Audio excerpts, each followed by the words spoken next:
Welcome. Today we're going to cover what's called a reasonable compensation study.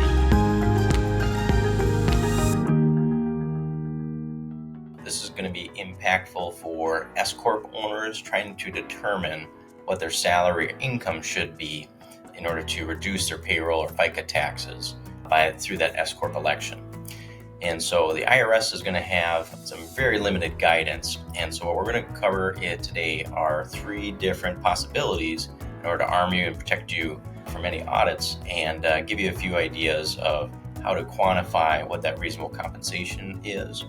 And then what we want to do is try to redo those compensation studies each year in the event that some of that compensation changes over time for you, to keep protecting and keep having a basis to have a good argument to defend your position for that specific salary. So with that, let's go through three different ideas, and I'm going to structure it as good, better, and then best in order to arm you and educate you as far as how we can protect yourself in determining what the reasonable compensation is. So let's go ahead and dive in. So when it comes to IRS guidelines, if you do some research here, you're going to come up rather wanting some more details or ask for like a safe harbor type thing. Very minimal as far as some examples.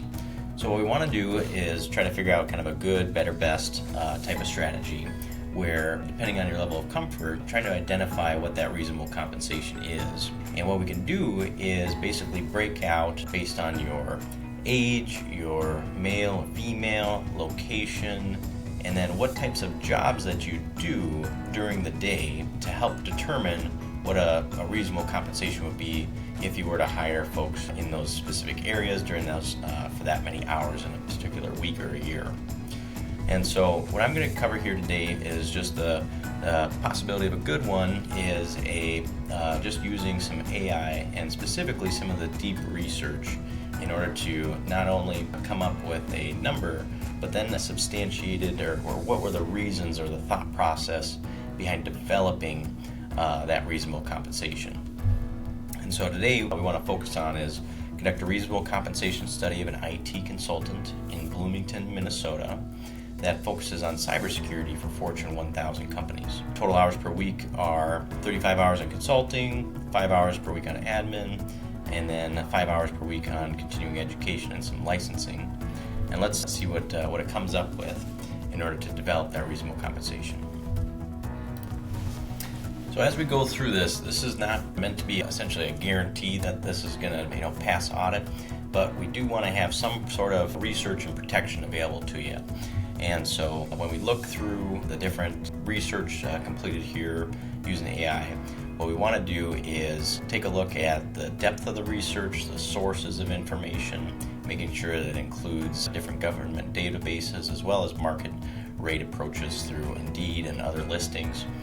And so when you see the overall summary, a median or aggregating the overall median compensation for an IT consultant, given the situation, $133,000 with a broader range, that gives you an idea of what to choose. What we want to do is we want to save this information. That way, in the event of your audit, you come prepared and say, hey, I believe this is a defensible position based on the research completed, and then put you off in a better spot than just randomly just picking an actual number. Actually doing some due diligence is important from the IRS perspective.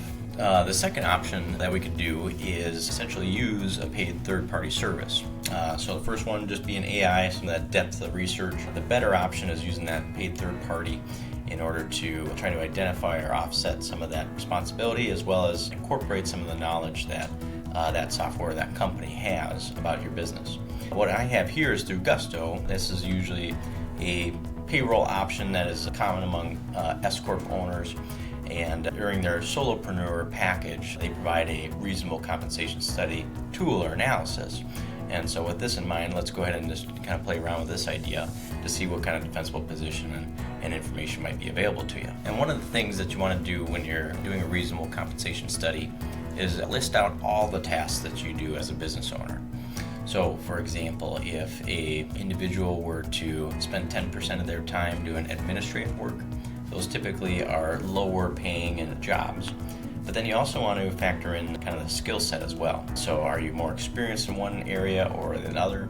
But the more roles and responsibilities and allocation of those times to those lower skill sets, could be fruitful as far as that lower reasonable compensation study. When you see this, we want to take a look and save this information so that way, again, if you're ever audited, you have a defensible position in order to protect yourself in the future. Now, the last example is another vendor provider called RC Reports. And they take the 3 different types of reasonable compensation studies available to you. Provides a detailed list where the information came from.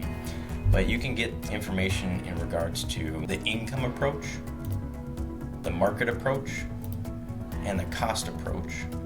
And then break down the allocation of your time and then how each of those different tasks or roles during that time allocated to what dollar amount of that reasonable compensation. And again, trying to have that deep research available to you to defend your position is extremely important when facing an IRS audit. So I hope you found this helpful of the different resources available to you, both the deep research through AI, Gusto, part of their payroll service, and then RC Reports. So I hope you found that helpful, and if you did, please go ahead and like, subscribe, and hit that notification button.